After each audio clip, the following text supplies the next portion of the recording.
আচ্ছা ভাই, এখানে আপনাদের মাঝে কেউ বিয়ে করছেন? ভাই আমি বিয়ে করছি, ওরা এখনো করে নাই।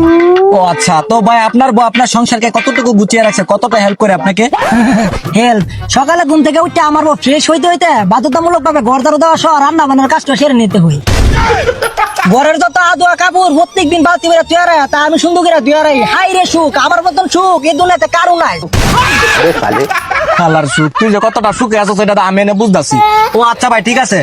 আচ্ছা ভাই, আপনার তো কোনো বউ নাই, তো আপনার কি কোনো গার্লফ্রেন্ড টার্লফ্রেন্ড আছে?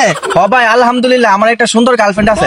ও আচ্ছা, তো ভাই আপনার গার্লফ্রেন্ড আপনাকে কতটা যত্ন রাখে? স্বপ্নের কথা কি আর কমু ভাই, প্রতিদিন ঘুম থেকে উঠতে আমার একটা কল দিব, কি রে সুন্দর সুন্দর কথা, পরে খরচ করার লাগা প্রতিদিনে কিছু টাকা নিব, এইগুলা কোনো ফ্যাক্টর না। আবার সন্ধ্যাবেলা আমার ঘুম পড়ায় কইতে তা কোনো খোঁজ খবর নাই, আমার মনে ভাই ঘুমাই থাকা। আরে ভাই, তুই তো মনে হয় মিরপুর আবাসিক হোটেলের মায়া চক করে পড়ছস, তুই মরছস। আচ্ছা ভাই, আপনি কি প্রেম ভালোবাসা বলতে কিছু বুঝেন? এই মেয়ে আমার কথা বাদ দেন, আপনি বিয়ে করছেন এটা কর। হ্যাঁ ভাই, আমি তো বিয়ে করছি এই 10 বছর আগেই। ও আচ্ছা ভাই, তো আপনার সংসার জীবন কেমন কাটতেছে?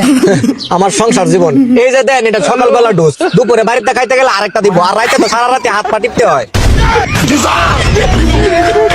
আলা উগান্ডার সাংবাদিক, হ্যাঁ নিজের সংসারে কোনো মাথা নাই, হয়েছে ইন্টারভিউ নিত জানতে।